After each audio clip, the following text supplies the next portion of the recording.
están ustedes? Muy buen día. Hoy día los quiero presentar a una persona que es un médico cirujano, egresado de la Universidad Católica, especialista en geriatría de la Clínica Las Condes y actual profesor titular de la Universidad de los Andes en la Cátedra de Medicina. Le vamos a preguntar precisamente a él de qué se trata, qué es lo que está haciendo. Muy buen día, doctor Carlos García Brown. ¿Cómo está Hola, usted? buenos días, Miriam. Muy bien, gracias. Qué bueno. Oiga, yo dije que usted es especialista en geriatría y hace Así es, clase en la Universidad de los Andes. así es. ¿De qué hace clase? Hago clases fundamentalmente de geriatría, todo el ciclo, desde la semiología básica de geriatría hasta la parte clínica de los internos que están en medicina interna o rotando por ambulatorio. En ¿Cuánto, la, cuánto demora un geriatra en formarse? Actualmente se demora 4 años, lo mínimo, porque después de salir del pregrado de medicina, postula a lo que se llama una residencia, una beca de medicina interna, que actualmente se entra directamente y dura 4 años. 2 años de medicina interna y 2 años de geriatría en la misma unidad, por así decirlo. Ya. Antiguamente eran 5, porque se requería 3 años de medicina interna y 2 años posteriormente de geriatría. Hoy día se bajaron a 4. Esta especialidad es más o menos nueva, ¿no? Porque digamos, Depende de lo que se tendrá llame ¿cuánto? nuevo. ¿20 años por ahí? No, mucho más, mucho más.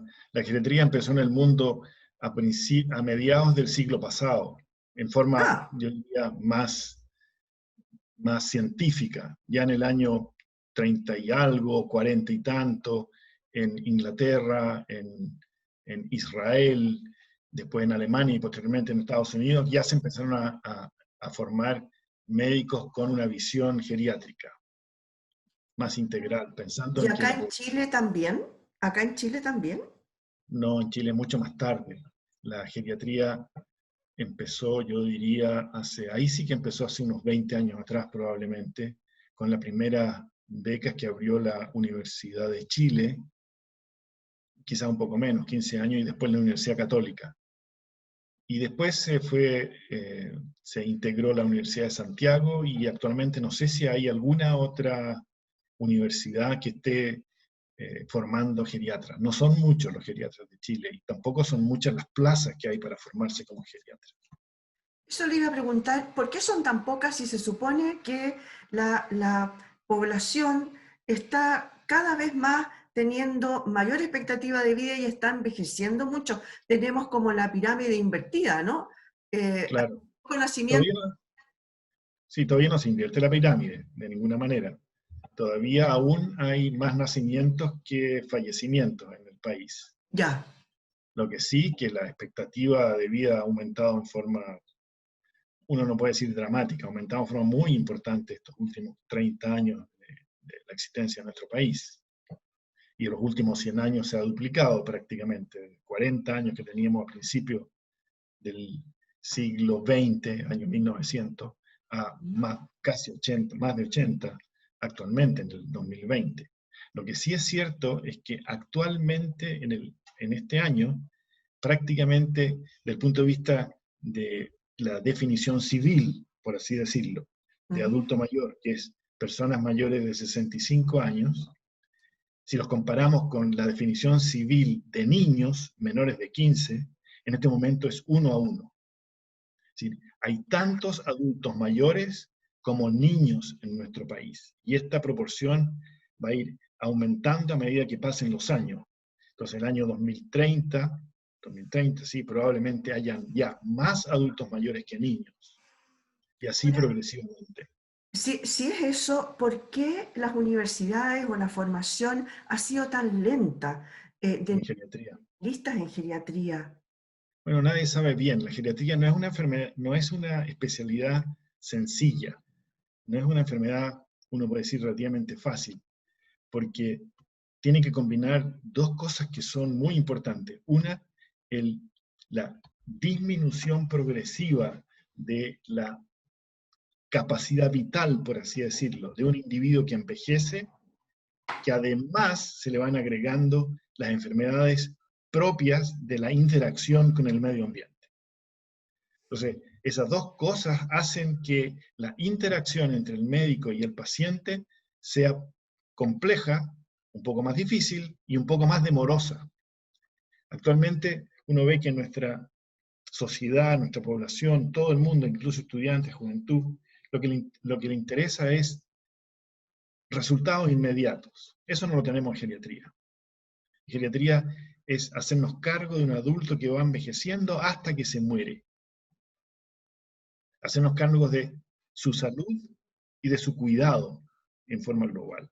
Eso no es fácil, no es tampoco fácil interesar al grupo de estudiantes de medicina que, claro, tienen especialidades mucho más atractivas desde ese punto de vista, más bien técnico. Más bien técnico y Ahora sí, de estamos viendo, fácil. sí, no fácil, estamos viendo sí ¿qué podría decir? Una crisis vocacional de servicio, porque cada vez más vemos internos, es decir, alumnos de último grado de medicina, yo hablo por la Universidad de los Andes, en que movidos por el espíritu de servicio les interesa mirar geriatría. Así entonces empiezan a mirar, bueno, a mí me gustaría pediatría por esta cosa de los niños, el crecimiento, el desarrollo, todos cuidados, pero vemos con un poquito de ansiedad, de no sé qué, que la necesidad importante está puesta de salud, está puesta en los adultos mayores. Entonces, sería interesante dedicarme al cuidado también de adultos mayores. Requiere, Es por lo una tanto, esperanza. requiere a lo mejor un carácter diferente de los alumnos, de las personas que quieren a lo mejor tener más paciencia, tener esa vocación de servicio, como dice usted, pensando en que la geriatría, por lo menos para mí, lo pienso, es como una especialidad, como era antes el médico de cabecera, solo que esta vez es con un foco determinado, ¿no? A los adultos mayores, las enfermedades propias de los adultos mayores, ¿o no? Es un poco más que el médico cabecera, porque la medicina se ha complejizado. No, yo creo que no, yo creo que la gracia de la medicina es que permite al estudiante que ingresa a la carrera a una vocación específica de servicio hacia los demás, poder canalizar esta vocación de servicio en múltiples especialidades, de acuerdo a sus habilidades, sus características, lo que usted quiera. No es lo mismo ser oftalmólogo que ser cirujano de tórax. No es lo mismo ser médico especialista en servicios de urgencia que médico internista puro, o geriatra o pediatra. Se fija, el abanico de posibilidades amplísima en ese sentido. Y aquí la geriatría tiene, claro, lo que uno le comenta a los alumnos, a los internos, tiene un atractivo interesante, que es capaz de combinar el cuidado, es decir, la vocación de servicio específica al cuidado de una persona que está sufriendo, con el desarrollo técnico, racional y científico que que se produce, que se ha producido y que se está produciendo en esta área específica de la medicina que había quedado un poco olvidada. No es que haya quedado olvidada, porque hay que tomar en cuenta que hace 100 años atrás no habían viejos en nuestro país. La gente se moría a los 40, la esperanza de vida al nacer eran 47 años. Entonces, ¿qué? Nadie se preocupaba. Pero cuando el desarrollo permite el desarrollo completo del país, la disposición de agua potable, la disposición de alimentos, la educación de la madre, permite que esta población que nace no fallezca en forma temprana, hace que la esperanza de vida al nacer aumente y empiecen a aparecer los problemas propios de la persona mayor. Oiga, yo Y en ese, le quiero preguntar una cosita. sí, Buscando entre lo que era la geriatría, me apareció un concepto que es la gerontología. ¿Qué diferencia sí. hay o es lo mismo? La gerontología es el estudio de los problemas que aquejan las personas mayores. Es el estudio, como quien dice, teórico. Es como la Ya, teología, el estudio de Dios teórico. ya, Pero la geriatría es llevar ese estudio de las personas mayores a la práctica, que es en el cuidado específico de los problemas déjeme, de esta persona mayor. ya. Oiga, usted trabaja en buenas cuentas todo el tiempo viendo viejitos, ¿no? Viejitos Sí, claro. que de repente son más viejitos o menos viejitos. Algunos son Sí, valentes y otros no lo son. Pero claro. según lo que usted ve a sus pacientes, ¿usted es de opinión de, por ejemplo, atrasar la edad de jubilación de las personas? Por supuesto, evidente. Eso no hay ninguna duda, porque si volvemos a lo mismo, si hace 100 años atrás la esperanza de vivir en la Serena era 47 años, bueno, que jubilen a los 65 era una cantidad muy pequeña de personas. Ahora, hoy día, ay, me están llamando por teléfono, déjenme apagar. Hoy día la cosa es muy simple.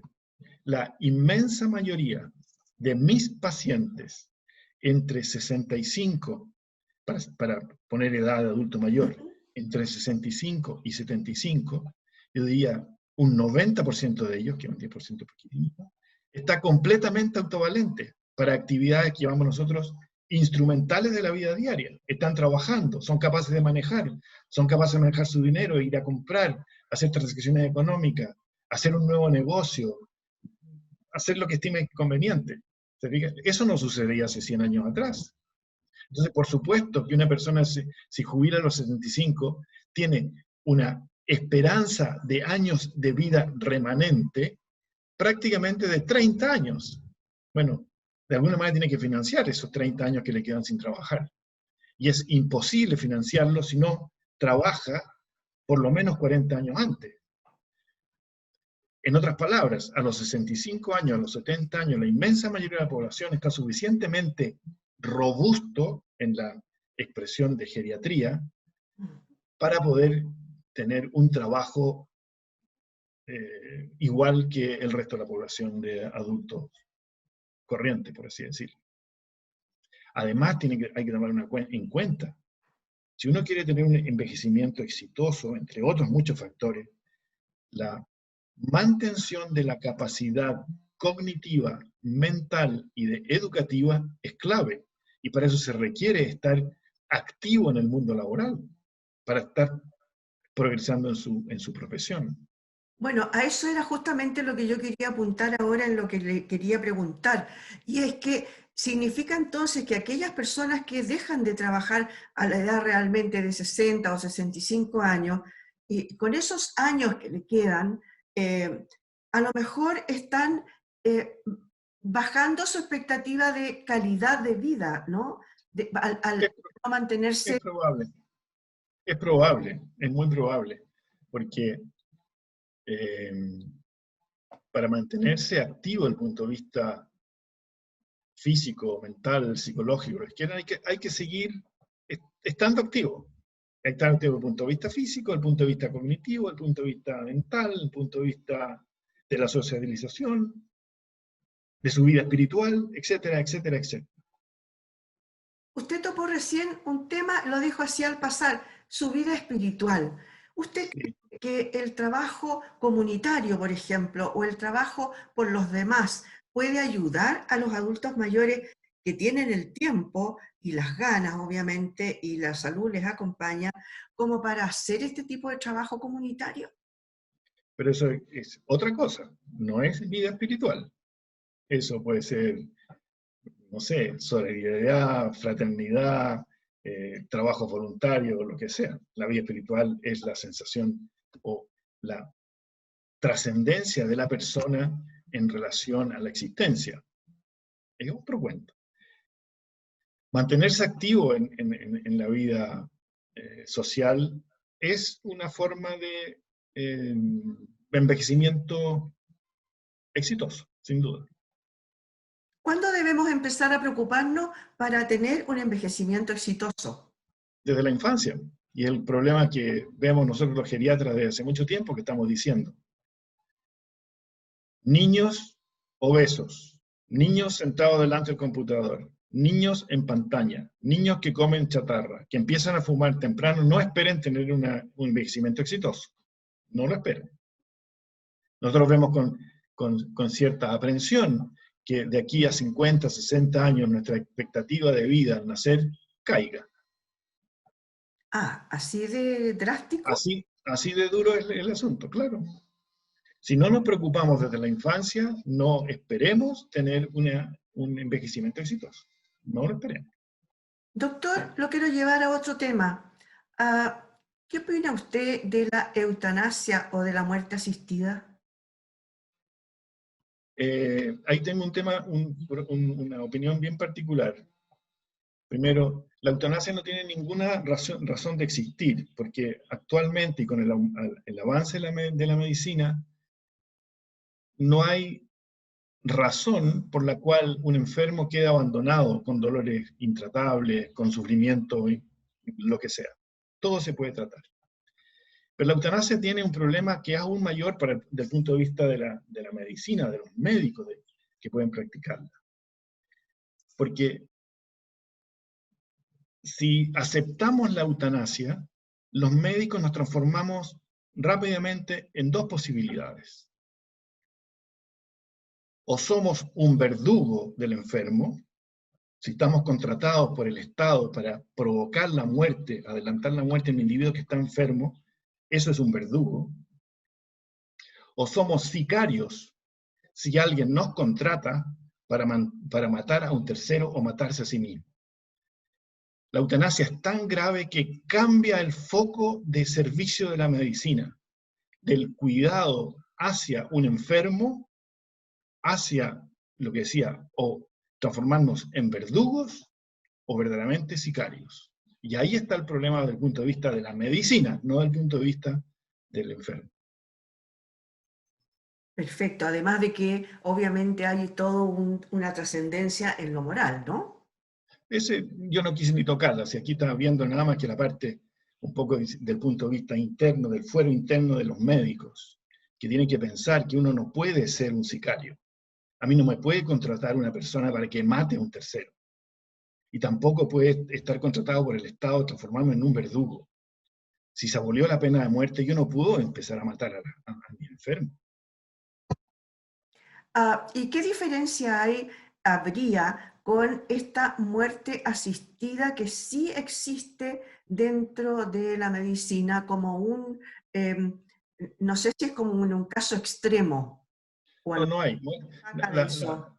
La muerte asistida es que depende, si todos nos vamos a morir, va a llegar un momento en que definitivamente estamos al final de nuestra vida temporal. Y algunos lo harán en forma de distintas maneras. Distinto es aquel enfermo que está con una enfermedad grave, avanzada, con dolores no intratables, con dolores importantes, en que nosotros usemos toda nuestra ciencia para mejorar su calidad de vida al final de la vida, mejorando la nutrición, mejorando el cuidado, mejorando el contacto con la familia y las personas, disminuyendo claramente el dolor. Y eso se puede hacer. En algunos casos se podría, y es tan difícil medirlo, se podría adelantar la muerte inminente, podría ser. La gran mayoría lo que se logra es mantener al enfermo de una manera digna, humana, tranquila y acompañada para que los últimos momentos de vida lo pase lo mejor posible. Eso es todo, no hay que confundir términos, aquí no hay una muerte dulce, no, aquí es, o tratamos al enfermo en su condición de enfermo y hacemos todo lo posible para aliviarle sus problemas, o definitivamente lo matamos ante cualquier situación. Y esta cuestión es gravísima.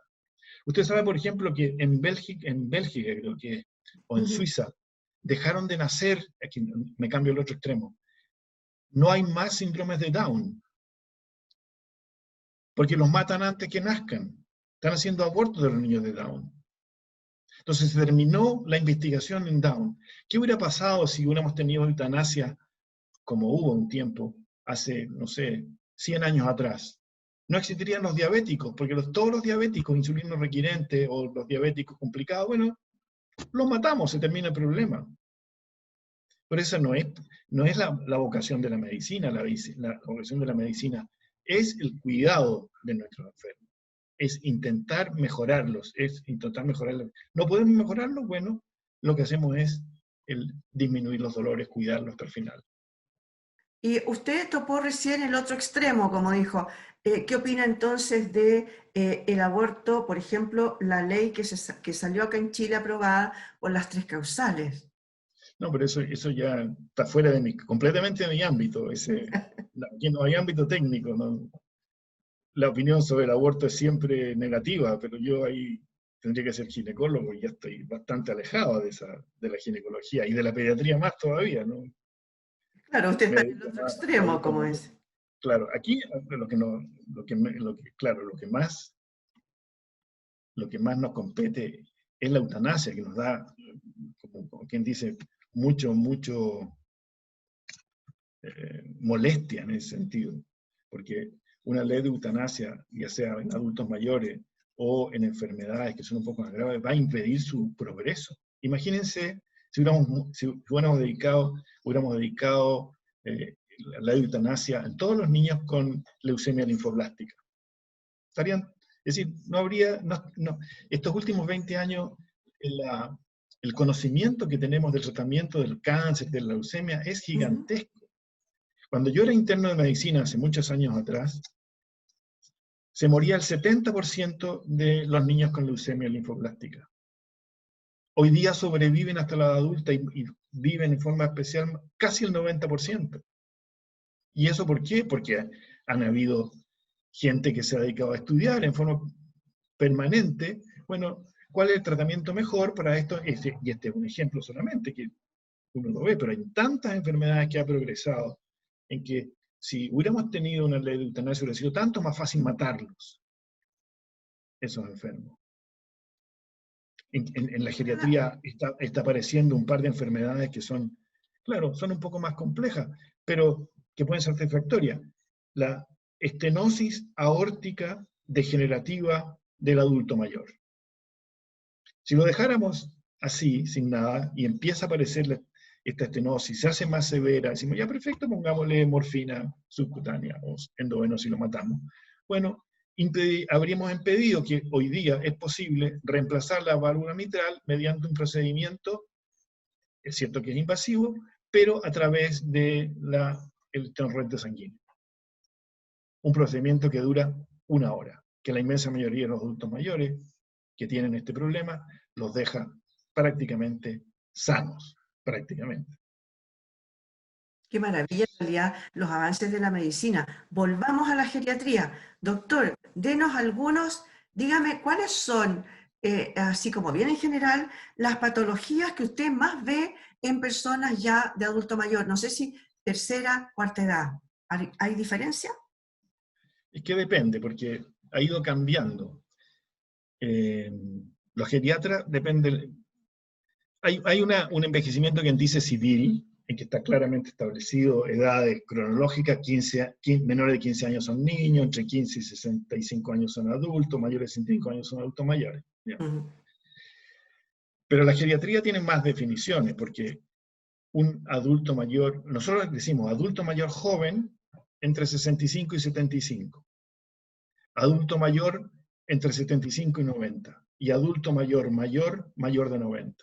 Incluso en algunos países están diciendo adulto mayor de 100. Bueno, en fin, aquí en Chile yo creo que mayor de 90 ya es un adulto mayor, y mayor de 75, mayor de 80 es un adulto mayor propiamente dicho.